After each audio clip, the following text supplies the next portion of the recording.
ആപ്കി അദാലത്തിൽ സാമ്നയുടെ എഡിറ്റർ സഞ്ജയ് റാവുത്തിന്റെ മേലുള്ള അടുത്ത കുറ്റാരോപണം അദ്ദേഹം തന്റെ പേനയിൽ നിന്നും വിഷം വമിപ്പിക്കുന്നു എന്നുള്ളതാണ്. താങ്കളുടെ ആർട്ടിക്കിളൊക്കെ വായിക്കുന്ന സമയത്ത് ഇപ്പോഴൊക്കെ താങ്കൾ ഒരു ചെറിയ സ്റ്റേറ്റ്മെന്റ് നൽകിയാൽ പോലും അതിന്റെ പേരിൽ ഒരു കേസ് ഇടും. അങ്ങനെ നോക്കിയാൽ ദിവസവും താങ്കളുടെ പേരിൽ ഒരു കേസ് ഇട്ടോട്ടെ. സാരമില്ലെന്നേ, ഇട്ടോട്ടെ. അവർക്ക് തോന്നുന്നത് ചെയ്തോട്ടെ. ആയിരക്കണക്കിന് കേസുകൾ ഇതുപോലെ ഞാൻ കണ്ടിട്ടുണ്ട്. 1992 ഒരു പ്രശ്നം വന്നില്ലേ ബോംബെയിൽ? അപ്പൊ എന്റെ പേരിൽ 160 കേസുണ്ടായിരുന്നു. എന്റെ എഡിറ്റോറിയൽസ്, ഞാൻ എഴുതിയത്, ഞാൻ പറഞ്ഞത്, അതെല്ലാം കോടതിയിൽ കൊണ്ടുപോയി. അത് തെറ്റാണെങ്കിൽ അങ്ങനെയെന്ന് അവരെ തെളിയിക്കട്ടെ. പക്ഷെ ഇനി ഒരിക്കലും അങ്ങനെ ചെയ്യാൻ പറ്റില്ല. കള്ളമൊന്നും പറയാനുള്ള യാതൊരു സന്ദർഭവുമില്ല. കാരണം Navneet Rana, member of parliament, അവര് മാധോശ്രീയെ വിട്ടിട്ട് പുറത്തു വന്ന് ഹനുമാൻ ചാലീസ് വായിക്കണമെന്ന് ആഗ്രഹിച്ചു. അതൊക്കെ താങ്കൾ പറഞ്ഞത് മാധോശ്രീയുടെ കാര്യത്തിൽ കളിക്കരുത്, ഭൂമിയിൽ 20 അടി കുഴി ഉണ്ടാക്കി അതിൽ മൂടുവെന്ന്. അതെ, ഞാൻ അങ്ങനെ പറഞ്ഞു. അതെ, ഞാൻ പറയുകയുണ്ടായി. ഞാൻ ഒരിക്കലും നുണ പറയില്ല. ഞാൻ പറഞ്ഞത് മാധോശ്രീയുടെ അടുത്ത് കളിക്കണ്ട, അത് നവനീത് റാണയ്ക്ക് വേണ്ടി മാത്രമല്ല പറഞ്ഞത്. അതൊരു ജനറൽ സ്റ്റേറ്റ്മെന്റ്. മാധവിനോട് കളിക്കണ്ട. അത് ഞങ്ങൾക്ക് വളരെ പവിത്രമായൊരു സ്ഥലമാണ്. അവിടെ ബാലാസാഹിബ് താക്കറെ ഇരിക്കുന്നുണ്ട്. ഞങ്ങളെ സംബന്ധിച്ചിടത്തോളം അത് വലിയൊരു സ്ഥാപനമാണ്. ദയവ് ചെയ്ത് അതിനൊന്നും രാഷ്ട്രീയം കലർത്താൻ പാടില്ലെന്ന്. ഹനുമാൻ ചാലിസ നിങ്ങൾ മറന്നിട്ടുണ്ടാവില്ലല്ലോ. അതിന്റെ പേരിൽ മഹാരാഷ്ട്രയിൽ എന്തുമാത്രം പ്രശ്നങ്ങൾ ഉണ്ടായിട്ടുണ്ടെന്ന്. ഹനുമാൻ ചാലിസ വായിക്കാൻ അതിന്റെ അർത്ഥം എന്താ? അതെ, ശരിയായ ദൈവം ഭൂമിക്ക് അടിയിലല്ലേ ഉള്ളത്. താഴെ പോയി നോക്കൂ, ഞാൻ നിങ്ങളെ അയച്ചുതരാമല്ലോ. അവര് തന്റെ ഭർത്താവ് പറഞ്ഞ കാര്യം പുറത്തു പറഞ്ഞതും അവരെ ബണ്ടി ബബ്ലിന്ന് താങ്കൾ വിളിച്ചു. ബണ്ടി ബബ്ലിയാണ്, അതിലെന്താ തെറ്റ്? ഇത് നോക്കൂ, അതൊന്നും ഈ രാഷ്ട്രീയം എന്ന് പറയുന്ന ഒരു ജോക്കറിന്റെ കളിയല്ലേ. താക്കറെ കുടുംബം, ശരത് പവാർ സാറിന്റെ കുടുംബം, മഹാരാഷ്ട്രയിലെ വലിയ വലിയ കുടുംബങ്ങളുണ്ട്. ഇന്നലെ പെയ്ത മഴയിൽ വിരിഞ്ഞ തകരെ പോലെ ഞങ്ങളോട് സംസാരിക്കാൻ വരരുത്. ജനങ്ങൾക്ക് ഞങ്ങളെപ്പറ്റി അറിയും. കാരണം ഞങ്ങൾ അതുപോലെ ഇരിക്കുന്നവരാണ് ഈ നാട്ടിൽ. പിന്നെ താങ്കൾ നാരായൺ റാണയെക്കുറിച്ചും സംസാരിച്ചില്ലേ? ഞാനാണ് നിന്റെ അച്ഛനെന്ന് പറഞ്ഞു. അതെ, കാരണം ഞാൻ എന്റെ അച്ഛനെ വിട്ട്, അതായത് ബാലസാഹിബിനെ വിട്ട് എവിടെയും പോയിട്ടില്ല. ഒരാൾക്കല്ലേ അച്ഛനാകാൻ പറ്റൂ, അതും ബാലാസാഹിബ് താക്കറുടേത്. ഞാൻ എന്റെ അച്ഛനെ വിട്ട് വേറൊരച്ഛനെ പോയി തേടി പിടിച്ചതല്ല. എപ്പോഴും ഞാൻ എന്റെ അച്ഛനെ മാറ്റാറുമില്ല. ഒരേ ഒരു അച്ഛൻ തന്നെ. അവരൊക്കെ അപ്പപ്പ അച്ഛനെ മാറ്റുന്നവരാ. അങ്ങനെയുള്ളവരോട് ഞാൻ അങ്ങനെ തന്നെയല്ലേ പറയാവൂ. ഞാനാണ്. താങ്കൾ എന്താണ് പറഞ്ഞു വരുന്നത്? അവര് പേടിച്ചോടിയെന്നാണോ? അതെ, അതിലെന്താണ് തെറ്റുള്ളത്? നിങ്ങൾ അദാലത്തിൽ എന്നെ ഇരുത്തി ചോദ്യം ചോദിച്ചിട്ടിരിക്കുന്നു, ഞാനതിന് മറുപടി പറയുന്നു. അപ്പൊ നിങ്ങൾ ചോദിക്കുന്ന ചോദ്യത്തിന് ഞാൻ മറുപടി പറയാതെ പോയാൽ അപ്പൊ അത് ശരിയല്ലേ? ഭയന്നിട്ടല്ലേ എല്ലാവരും ഓടിപ്പോകുന്നത്. മറ്റതൊക്കെ വെറും പിച്ചും പെയ്യും. ഐഡിയോളജി, ഉദ്ധവ് താക്കറെ, അത് ഇത്, സഞ്ജയ് റാവുത്ത്, ഇതെല്ലാം വെറും നുണക്കഥകൾ. എന്തെങ്കിലും പറഞ്ഞ് രക്ഷപ്പെടാൻ ശ്രമിക്കുന്നു. സത്യം എന്താണെന്ന് വെച്ചാൽ അവർ ഭയന്നു പോയിരിക്കുകയാണ്.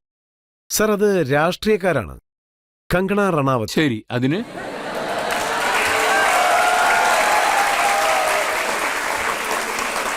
അവര് ഒരു ആക്ട്രസ് ആണ്, കലാകാരിയാണ്, രാഷ്ട്രീയക്കാരിയല്ല. അവർ പൊളിറ്റിക്കൽ ആക്ടർ. താങ്കൾ അവരുടെ ഓഫീസിൽ ബുൾഡോസർ കൊണ്ട് ഇടിക്കാൻ നോക്കി. ഞാൻ എന്തിനു ചോദിക്കണം? സാമ്നയിൽ എഴുതിയിരിക്കുന്നു എല്ലാം നശിപ്പിച്ചു എന്ന്. അതെ, നശിപ്പിച്ചു. അത് എല്ലാ പേപ്പറിലും വന്നിട്ടുള്ള കാര്യമല്ലേ. അടുത്തൊരു പേപ്പർ ഉണ്ടായിരുന്നു, അതിൽ വന്ന ഹെഡ്ലൈൻ നമുക്ക് എന്ന് പറഞ്ഞൊരു പാരമ്പര്യമുണ്ട്. അന്ന് എന്താണ് തലക്കെട്ടെന്ന് നോക്കാം. ജനങ്ങളത് കാണും, വായിക്കും. വേറെ എഡിറ്റോറിയൽ എന്താണ് എഴുതിയിരിക്കുന്നത്? നാട്ടിലുള്ള ജനങ്ങളൊക്കെ അങ്ങനെ തന്നെയാണ്. അത് ഒറിജിനൽ ലാംഗ്വേജിൽ വന്നാൽ അതെല്ലാവരും വായിക്കും. സോ ഒരു ചാലഞ്ച് കൊടുത്തു ആ പെണ്ണ്. അവര് ചോദിച്ചില്ലേ മഹാരാഷ്ട്ര നിങ്ങളുടെ അച്ഛന്റെ സ്വത്താണോ? അതെ, അതെന്റെ അച്ഛന്റെ സ്വത്ത് തന്നെയാണ്. എങ്ങനെയത്? എന്ത് ചെയ്യണോ ചെയ്തോളാൻ പറഞ്ഞില്ലേ? ചെയ്തുവല്ലോ.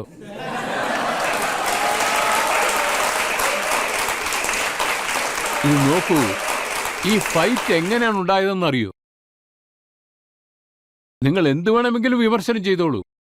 തീർച്ചയായും അപ്പോ വിഷയം ഞാൻ സമ്മതിക്കുന്നു. രാഷ്ട്രീയത്തിൽ ഇതൊക്കെ സഹജമാണ്, ഇത് എപ്പോഴും നടക്കുന്ന കാര്യവുമാണ്. പക്ഷെ നിങ്ങൾ പറയുന്നത് എന്താ, മുംബൈ പാകിസ്ഥാനായെന്നാണ്. അത് പറയാൻ അവരാരാ? പറയൂ. മുംബൈ പാകിസ്ഥാനായി മാറിയോ? ഞങ്ങൾ മുംബൈയെ പാകിസ്ഥാനാകാതെ മാറാതെ നോക്കി. ബാലാസാഹിബ് താക്കറെ വീണ്ടും വീണ്ടും. ദാവൂദ് ഗ്യാങ്ങുമായിട്ട് ഞങ്ങളാണ് ഫൈറ്റ് ചെയ്തത്. അതിൽ ഞങ്ങളുടെ ആൾക്കാരാണ് മരിച്ചത്. ഷിൻഡേക്ക് അതിനെപ്പറ്റി എന്തറിയാം? ദാവൂദ് ദാവൂദ് ദാവൂദ് എന്ന് പറയുന്നുണ്ടല്ലോ. ആ ദാവൂദിന്റെ ഗ്യാങ് അത് പാകിസ്ഥാൻ ഗാങ്ങിന്റെ കൂടെ ശണ്ടയിട്ടിട്ട് 1992-ൽ നമ്മുടെ 140ഓളം പേര് മരിച്ചു. അതിന്റെ പേരിൽ 40 കേസുമുണ്ട് എനിക്ക്. ഇപ്പോഴും കോടതിയിൽ പോയിക്കൊണ്ട് തന്നെ ഇരിക്കുന്നത്. അവർക്ക് എങ്ങനെ പറയാൻ പറ്റും മുംബൈ ഞങ്ങൾ പാകിസ്ഥാനായി മാറ്റിയെന്ന്? അവർക്ക് എന്തറിയാം? താങ്കൾ എടുക്കണമെന്ന് കരുതിയത് താങ്കൾ എടുത്തു, അത് ഗവൺമെന്റ് മുഖേന ചെയ്തു. അതെ,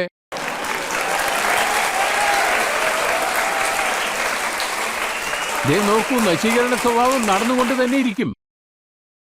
ഇനി അത് ചെയ്യാനുള്ള ടേൺ എന്റെ കയ്യിലാണുള്ളത്. ഞങ്ങളത് ചെയ്യുമ്പോൾ ആ ഓഫീസ് അവിടെ ഉണ്ടാവില്ല.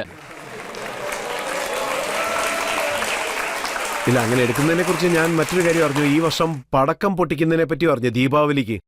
ഈ ദീപാവലിക്ക് 22 പേര് എല്ലാം ഉപേക്ഷിച്ച് ഇങ്ങ് പോരുമെന്ന് പറഞ്ഞു. ഷിൻഡയുടെ ഗവൺമെന്റ് കമന്ന് വീഴുമെന്നും പറഞ്ഞു. പക്ഷെ ഇപ്പൊ ഹോളി എത്തിയല്ലോ. പിന്നെ ആ ദീപാവലിയുടെ കാര്യമുണ്ടല്ലോ, അതും ദീപാവലി സമയത്ത് ജയിലിൽ വെച്ച് തന്നെയാണ് ആ കാര്യം പറഞ്ഞത്. എന്റെ പേരിൽ ആരെങ്കിലും സ്റ്റേറ്റ്മെന്റ് കൊടുക്കുമെന്ന്. അതെ, അക്കാര്യം ഞാൻ പറഞ്ഞിട്ടുണ്ടാവും. ഈ ഗവൺമെന്റ് ഫെബ്രുവരി അല്ലെങ്കിൽ ഏപ്രിൽ മാസം കാണില്ലെന്ന് പറഞ്ഞു. ഞാൻ തന്നെയാണ് പറഞ്ഞത്. സുപ്രീം കോർട്ടിൽ ഈ കേസിന്റെ ആർഗ്യുമെന്റ് നടന്നുകൊണ്ട് തന്നെയാണല്ലോ ഇരിക്കുന്നത്. പക്ഷെ ഒരു കാര്യം ഞാൻ വ്യക്തമാക്കുകയാണ്, സുപ്രീം കോടതിയിൽ എനിക്ക് വിശ്വാസമുണ്ട്. തീർച്ചയായും ഇവരൊക്കെ ഡിസ്ക്വാളിഫൈ ആകും. നോക്കിക്കോളൂ, ഇവിടെ നിന്ന് ഓടിപ്പോയവരെയാണ് ഞാൻ പറയുന്നത്. എല്ലാവരും ഡിസ്ക്വാളിഫൈ ആവും, ഷിൻഡെ ഉൾപ്പെടെ. ഈ 40 പേരും ഡിസ്ക്വാളിഫൈ ആകും. ചില സമയത്ത് ഇതിനെ പകൽ സ്വപ്നമൊന്നും പറയാറുണ്ട്. ഇല്ല, ഇത് സ്വപ്നമല്ല, ഇതാണ് യാഥാർത്ഥ്യം. ഞങ്ങൾ ഉറങ്ങാറേയില്ല, പിന്നെങ്ങനെയാണ് സ്വപ്നം കാണുന്നത്? സാർ, എനിക്ക് ചോദിക്കാനുള്ള ചോദ്യം, നിങ്ങൾക്ക് താക്കറെ കുടുംബവുമായിട്ട് വളരെ അടുത്ത ബന്ധമാണുള്ളത്. അതുകൊണ്ട് ബാലാസാഹിബും ഉദ്ധവ് താക്കറെയും രാഷ്ട്രീയത്തിൽ പിരിയാനുള്ള കാരണം അങ്ങേക്ക് അറിയാമോ? അത് അവരുടെ ഇഷ്ടം.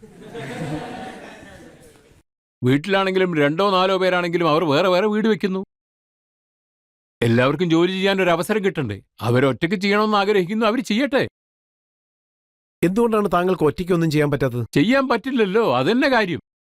ഒരുപക്ഷെ അവർക്ക് തോന്നിയിരിക്കും തനിക്ക് വലിയ വലിയ കഴിവുകളുണ്ടെന്ന്. ഞങ്ങളുടെ പാർട്ടിയില്, ശിവസേനയില് ഇത്രയും കഴിവുണ്ടായിരുന്നെങ്കിൽ എന്തുകൊണ്ട് നല്ല പദവി കിട്ടിയില്ല?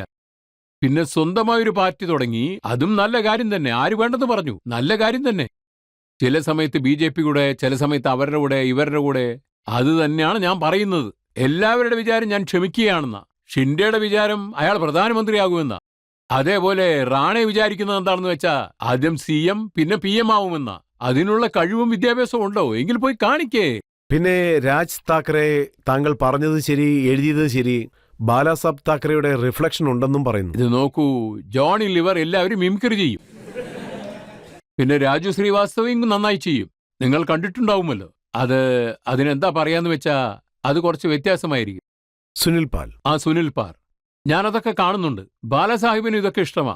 എന്നെയും വിളിച്ചിട്ട് കൂടെ ഇരിക്കുന്നവരോടൊക്കെ അതിനെപ്പറ്റി പറയുമായിരുന്നു. ബാലാസാഹേബും ഇതുപോലെ പലരെയും മിമിക്രി ചെയ്തിട്ടുണ്ട്, ചില സമയം ഇതുപോലെ. അതിന്റെ അർത്ഥം ബാലാസാഹിബ് താക്കറെ ആവുമെന്നല്ല. ബാലാസാഹിബിനെ പോലെ ഞാൻ ചിലപ്പോൾ എഴുതും. നിങ്ങൾ എങ്ങനെ ഇതുപോലെ എഴുതുന്നു എന്ന് ചോദിക്കാറുണ്ട്. ഇല്ലില്ല, ബാലാസാഹിബ് താക്കറെ എന്ന് പറഞ്ഞാൽ അവരാണ്. ഞാനവരെ മിമിക്രി ചെയ്യുന്നില്ല. Sir, it wouldn't be wrong to say that political plots nowadays are quite synonymous to movies. അതായത് ഒരു ഹീറോ, ഒരു വില്ലൻ, ഒരു എൻചാണ്ടിങ് സബ് പ്ലോട്ട്. നിങ്ങൾ ബാലാസാബ്ജിയെ പറ്റി ഒരു മൂവി ചെയ്തല്ലോ. അടുത്തത് ഞങ്ങൾ എന്താണ് കാത്തിരിക്കേണ്ടത്? ഏക്നാഥ് ഷിൻഡെയെ പറ്റി വരുമോ? ഇല്ലില്ല, അദ്ദേഹത്തെ കുറിച്ച് പടം എടുക്കാൻ അവരത്രയ്ക്ക് അർഹനൊന്നും അല്ലല്ലോ. പക്ഷെ തീർച്ചയായും ഞാനൊരു പടം പ്രൊഡ്യൂസ് ചെയ്യും, ജോർജ് ഫെർണാണ്ടസിനെ കുറിച്ച്. ജോർജ് ഫെർണാണ്ടസ്, നിങ്ങൾ അവരെക്കുറിച്ച് കൂടുതൽ അറിയണം. അദ്ദേഹം അങ്ങനത്തെ ഒരാളായിരുന്നു രാഷ്ട്രീയത്തിൽ. വെരി ഷാർപ്പ്, എന്തിനേയും ഭയപ്പെടില്ല. കാരണം അദ്ദേഹം ഇന്ദിരാഗാന്ധിയെ പോലും ഭയപ്പെട്ടിട്ടില്ല. ഈ രാജ്യത്തെ രാഷ്ട്രീയത്തിൽ അങ്ങനെയുള്ള ഒരാളും ഉണ്ടായിട്ടുണ്ട്. ബാലാസാബ് താക്കറെ, ജോർജ് സാബ്, അവരൊന്നും ആരെയും ഭയപ്പെടാറേയില്ല. ഇനി അഥവാ ജയിലിൽ പോകേണ്ടി വന്നാലും ഭയപ്പെടില്ല. സോ ജോർജ് സാറിനെ പറ്റി അതിനെ ബേസ് ചെയ്തിട്ട് ഒന്ന് ചെയ്യണമെന്ന് വിചാരിക്കുന്നുണ്ട്. ഇപ്പോഴത്തെ ജനറേഷൻ അത് മനസ്സിലാക്കണം, അതാവശ്യം. ജോർജ് ഫെർണാണ്ടസിനെ കുറിച്ചുള്ള സിനിമ താങ്കൾ നിർമ്മിക്കാൻ പോയാണ്. വളരെ നല്ല കാര്യം. അദ്ദേഹം നല്ലൊരു നേതാവാണ്, വളരെ സിമ്പിളായിട്ടുള്ള ഒരു മനുഷ്യനും, എല്ലാവരുടെ സ്നേഹത്തോട് പെരുമാറും.